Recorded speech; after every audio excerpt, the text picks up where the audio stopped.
Good evening and welcome. We are broadcasting tonight live from the Mount Carmel College in Bangalore, a city seething with rage, demanding action from the police, demanding action from the government, an establishment which seems completely oblivious to the anger of the parent of Bangalore. Joining us for this special broadcast here in Bangalore, we've got parents from the school where this gruesome incident happened, the management of which found completely wanting in its response. We've got prominent citizens from this metropolis. We've also got with us lawyers, we've got child psychiatrists and politicians cutting across the political spectrum. Also with us on our broadcast this evening, students from Bangalore who feel very strongly about the lack of safety and are hoping that this one incident can spur action and ensure that the likes of Mustafa are put behind forever in a manner that acts as a deterrence for others to stay away from such gruesome crimes. But we want to kickstart this broadcast with what the Chief Minister of this state, elected with so much hope, carrying the burden of expectations of all these people responsible for their safety and security, told our correspondents when we asked him about the rapes in Bangalore and the attack on this young child. The Chief Minister of Karnataka, Congress's Siddaramaiah, said, "Is there no other news? Do you have nothing else to do?" Well, Mr. Siddaramaiah, your approach is completely wrong, because this is indeed the most important story for people in the state and in Bangalore, and they're looking up to you for action. I want to start with some of the parents from this institute where this happened. I want you, ma'am, to tell us about your response on the reaction from Chief Minister Siddaramaiah when he's asked about this. Does it really take away the hope and expectations you have from the establishment when the Chief Minister reacts in as callous and cavalier manner as he did? Yes. Till yesterday, till the commissioner was transferred, we had some hope, we did see some result. But from yesterday, after the transfer and what the Chief Minister said today, it's like, I don't know, I don't see the end coming too soon. What are you making, ma'am, of Siddaramaiah's response when asked about this gruesome rape and what his government was doing about it? I'm kind of getting into a state of total hopelessness. My future, my daughter's future, I don't know where I really living in. Do I really see hope? I don't know. I'm totally shocked. I'm in a state of... Yes, I have an answer for that. No, we do not have any other question today. This is our question because we send our children to school with a lot of faith, hope and trust, and they also feel that this is the safest place to be, the happiest place. So please answer that, because it involves not only one child but many, many children. We've got with us as a special guest today Professor Chandrasekhar from the Congress Party, formerly Primary Education Minister in the S.M. Krishna government, belongs also to Siddaramaiah's party. Now you're seeing they're just so despondent, they're losing hope. Now what sort of a response is this coming from the Chief Minister, whose responsibility it is to guard all the people of his state, sir? Well, look, I'll be quite honest about it. I think ideally that kind of an observation shouldn't be made by anyone. That's one part of it. But look at it. He was just stepping out of the assembly after a heated discussion. I'm not apologizing on that, but I'm just telling you what happened. Just walking out of the discussion is a very heated discussion for the fourth day, I think, continuous. No, I don't care whether it's the third day or the fourth day. The last time when there was a discussion happening on women's safety, he was dozing in the assembly. Okay. And now you're trying to give a justification for why he was very worked up? No, let me just complete. As I said, I'm not offering any excuse. Right at the beginning, I said this kind of thing needn't be said, shouldn't be said, okay? But can you discuss this extraordinarily complex issue in terms of that one statement? No, because that statement represents a state of mind. That statement represents his attitude towards the issue of women's safety when he dozes off in the assembly. That statement also represents his attitude towards child safety. The gentleman from the Congress party says, don't judge the Chief Minister by that one statement. Is that something you're prepared to consider? Do you think when he goes off to sleep, it just shows how serious he is? I think that if he is dozing off, that's another thing. If he says, as sir is saying, that he was worked up, We did not elect him to work for certain days, right? 2 days you handle this case and then you get worked up and talk whatever you want to talk about. I think it is his responsibility. Like, all of us are so shocked. We have not been worked up. We are following this case for so long. We are still so enthusiastic about it. We want to know. And if you're saying that the chief minister is worked up, then he might also resign because he is worked up with being chief minister. And if he can't handle the job, that's what the lady says. Get out of the way. Let somebody else come in. Do you accept that? Don't harp on that one statement, says the gentleman from the Congress party. No, I definitely don't accept that, because today it is him, tomorrow it could be someone else, and someone at a bigger authority, someone who holds more power in our government. And the fact that if he could say this to someone, a girl belonging to his state, then what would happen to the rest of us who are migrants, who've come from other states and, being part of Karnataka? What would happen to us? Apart from being a well-known TV producer, Nivedit Alva is also a Congress spokesperson. Professor Chandrasekhar says what he said was wrong, then tries to justify why he was worked up. What do you have to say about what our Chief Minister said? Rahul, first of all, what I believe is, look, I just want to go back a step, right? I'm asking you right now about what Siddaramaiah said. He believes that this is not an important story. We shouldn't be here. As far as he's concerned, we should be in our studios in the media. No, I don't think that's true at all. I don't think this is not an important story. This is an important story for everyone in Karnataka, for everyone in India, right? And I think taking that one statement and now making this whole issue about that one issue is where we are losing out again. And this is what happens with every single issue in our country, is you pick up something and we go out of our way. I'm not justifying what has been said, but I'm saying now at this debate, if you take it and contextualize it with regard to one statement, we're all going to lose it, because we are here, 1 minute, we are here to talk about this issue. We, all of us across the board, no matter who we are, believe that this is very important, that this cannot be brushed under the carpet, and we need to get to the bottom of it. Harish Bijur, are we making too much of one statement, or does it represent a state of mind which cripples the administration's response to such cases? The issue lacks sensitivity, because I think this is where Mr. Siddaramaiah has been caught, on a wrong foot, lacking sensitivity, because this statement smacks of Marie Antoinette and Akhilesh Yadav baked into one. It's that kind of a statement. Bangalore is seething today. Parents are seething. And who is not a parent? When this kind of seething atmosphere exists in Bangalore, there needs to be sensitivity. The political class needs to show sensitivity. Never mind what happened inside. When you come out, when you face the cameras, you need to show how sensitive you are about it, because parents are waiting for that. What initially started as an instantaneous outpouring of anger from the parents and prominent citizens of Bangalore has now turned into a political tamasha as well. Former Chief Minister Yediyurappa was out on the streets of Bangalore protesting, trying to upstage the entire movement and trying to use it for political benefit. In the midst of all of this, Siddaramaiah went out and said, is this the only story worth chasing? Here's a look at the day's big story. These two images speak of Karnataka government's attitude towards rape. Even the horrific assault on a 6-year-old girl isn't enough to shake the Chief Minister into action. First, he slept through the discussion on women's safety in the State Assembly. And this time, he charged at the media for questioning him about the rape of a Class 1 student. Yes. No, I must get On the Bangalore rape story, sir. Bangalore? 60-year-old girl. Rape. Yeah, I've been to Berry. Is it the only news you're having? Okay. The Chief Minister's heartless reaction has sparked national outrage. As the state government drags its feet on the case, protests rage across Bangalore. BJP leaders led by B.S. Yediyurappa joined in the agitation today. This after ABVP members protested outside the school on Monday. But the protests seem to have sadly turned into a game of political one-upmanship. Bureau Report, Headlines Today. Parents now feeling that they're being upstaged by the politicians. I want to ask some of the parents from this school, do you think it's okay for politicians to come in and try and upstage what was initially an instantaneous outpouring of anger, or do you think they're just trying to use this for their political purpose? We as parents of Vibgyor or any other parents, we don't want to politicize this.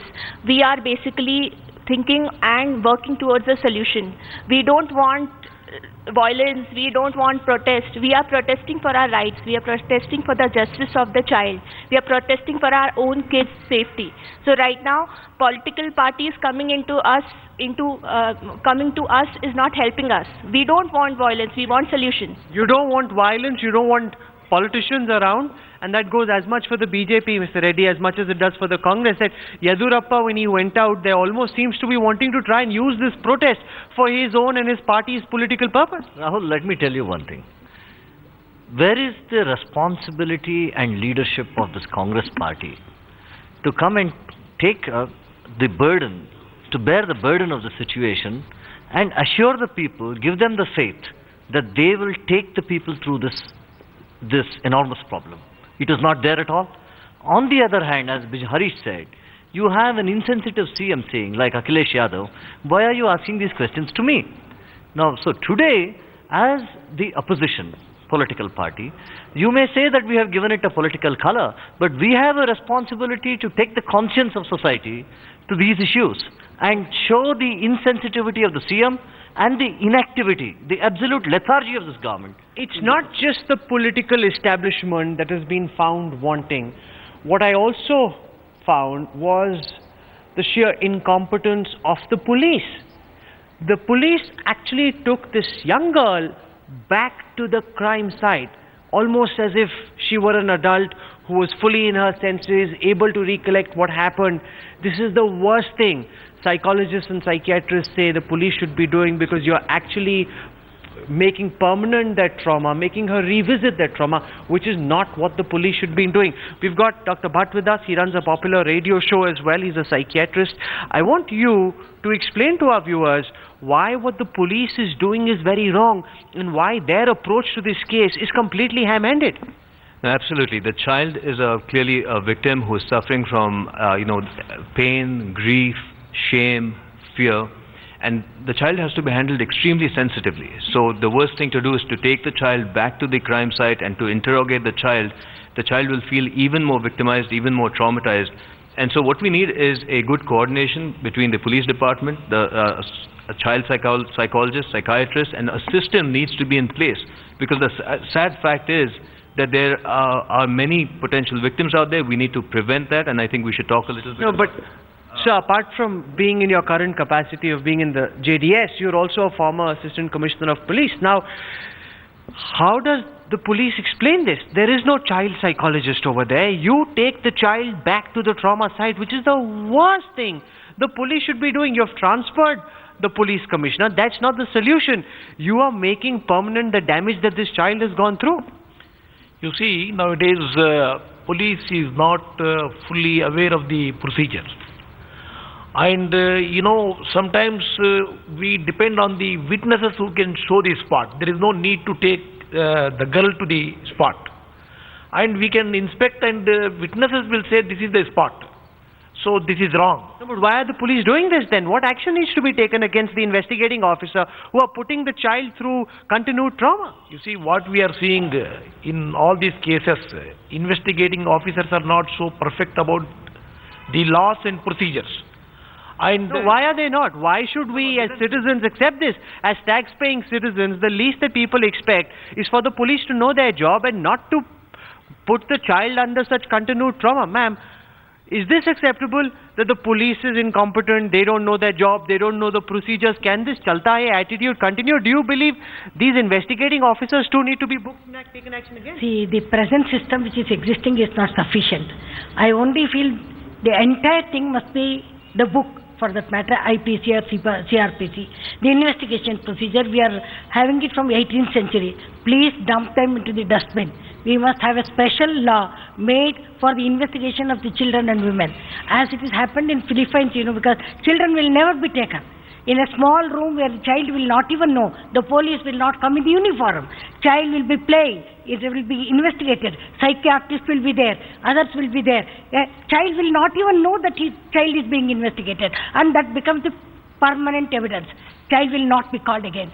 That system must be brought in India and the child must not No, be. because Harish, what is completely wrong is that the cops somehow seem to think that this is an adult. There's some theft that's taken place, and you can ask that adult to show you where the burglar came in from. That's completely the wrong approach to this situation. Rahul, all our laws, particularly the new laws that are in place, look at POXO. I mean, everything is laid down, and you're told what to do and what not to do. But there's not a cascade of that down the line. The man on the street, the constable on the street, behaves differently. His sub-inspector believes differently. So I think the key issue is there's a complete lack of sensitivity, and particularly when it comes to small little children. I mean, doesn't common sense have to prevail here at least? Forget the law. As someone who's worked with the National Commission for Women, do you believe that these police officers, the investigating officers, need to be acted against for not following the law? The law says you must have a child psychologist with you. You can't treat the child in this fashion and take him to the site of crime. Yes, Rahul, not only this case, I talk about several rape cases in India, and what I have investigated, not only this 6-year-old child, from 6 years to 60-old women, lot of cases will be destroyed because of political influence and all. You have made so many stories with me, that Arushi murder case and Ayesha Mira case and Scarlet case. With all the political influence, the cases were destroyed. Even we have opened up Arushi, Arushi case. What action do you believe needs to be taken in this case against the police officers who are not following the laid down procedure? Rahul, see, this is a lack of awareness and education. And as often happens in our country, when an incident happens, we come up in arms and we start talking about this. What we need to do is start preparing now. You need special cells, special branches that deal with child sexual abuse. These have to have women constables who are trained, police officers who work in close conjunction with psychologists, a team which includes a psychologist and a specially trained constable to talk in plain clothes, obviously, to reduce the trauma for children. Because, as I said earlier, unfortunately, the fact is we live in a kind of society today where child sexual abuse is going to happen again and again, and we need to also talk about prevention, because we want to prevent it before some innocent child is hurt. And I don't think we can call ourselves a civil society unless every child in our country is safe, and it's going to need teamwork.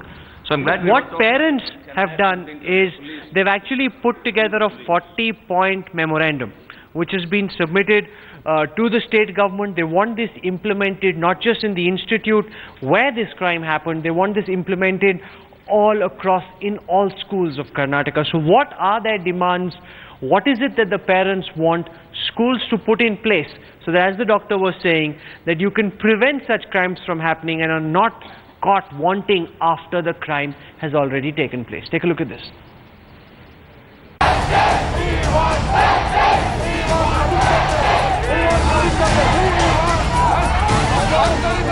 The unending fury of these parents in Bangalore won't subside until their terrible fears are assuaged. Until the men accused of raping their children's 6-year-old schoolmate face the full brunt of the law, and without any delay. But as the investigation intensifies, the school has been fully exposed. Just days after the incident, the parents have compiled a list of 40 major lapses at the school. A charter of demands that proves the rape was a crime simply waiting to happen at one of Bangalore's most elite and expensive schools. For starters, all school staff need to have their background checks thoroughly done through an established system, including outsourced services even remotely related to school activity. Security systems including CCTV cameras in every area accessible by students barring restrooms. Deployment of male and female security around campus to escort children if necessary. And finally, perhaps most importantly, to bring back a functioning parent-teacher association. Really, it affects me a lot. I'm scared after hearing these news. 6-year-old girls, 7-year-old girls are raped. It's shocking. It's really very shocking to hear all. As a mother, I feel very insecure and very anxious, and this should not be done. It may be anybody, any age, a girl or a woman or a lady. It may be from age 6 to 60. Everybody needs their protection. The rape of a 6-year-old has shaken one of India's most progressive cosmopolitan cities, once famous for how safe it was and clearly no longer. Bureau Report, Headlines Today. Parents have put out their expectations, but is there any real hope, ma'am, that these expectations will be met? Because what happens very often in such cases is there's a huge amount of anger in the immediate aftermath of a case like this, but all is forgotten when the camera lights go off and life goes back to normal. Schools get back to their unscrupulous ways again. There is hope, and we can get it to a logical end, and justice will be done, but there has to be a legal framework which needs to be really activated, speedy trial.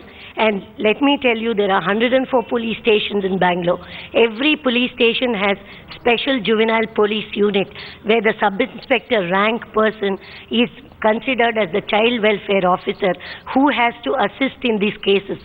And a child cannot be taken to a crime scene without the consent of... That's being done in this case. Because the child's right is violated then. But that is being done in this case.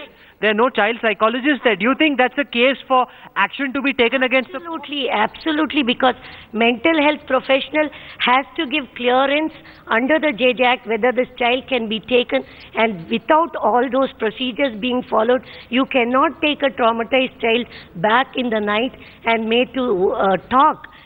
So the Congress government seems to believe that just transferring the police commissioner is the solution to all these problems. How do you explain these glaring... I would like a word on the police. I don't think we should leave it at that point. I entirely agree with what's been said. But look, go one step backwards. What did that police inspector do? The man wittingly, wantonly refuses to enter in the FIR that the child was raped. And then when there was a huge demand that an FIR should be filed... Don't act helpless. You're in government. Your party is in power. What action are you going to take? People are demanding solutions from you. I am demanding... What are you doing to ensure that your demands are met, sir? Let me please say, I am demanding that this police officer must be tried for this. And there was a report in the media that he went escaping when the FIR was filed against him. I don't think he's good enough to be in the service. No, that's not the case. That was in Fraser Town case. In this case, this was not the case. I think he's mistaken. That's a different thing. You see, we should not mistake and convey something else to the government. See, what has happened is now, today also there was one incident in Kanakpura Road. 3-year child has been raped. I was shocked. Before I came here, that was the incident that was narrated.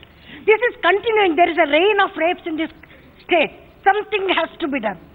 And this, I think, is something very important. We were reading just today about a gruesome rape against a 3-year-old child. There has to be something very, very seriously wrong with our society when kids as young as 3 get raped. We've seen the Chief Minister not being able to rise to the challenge, the police completely inept in its response. In such a situation, what can we do to make our schools safe for our young children? We'll try and ask all these people who've gathered over here for this Center State special broadcast in Bangalore, what can be done to make schools safe, to try and teach our children in a country where sex education is mostly taboo, about good touch, about bad touch, about ensuring that they know when their safety is in jeopardy. We return live to Bangalore when we come back on the other side of a very quick break. Stay with us.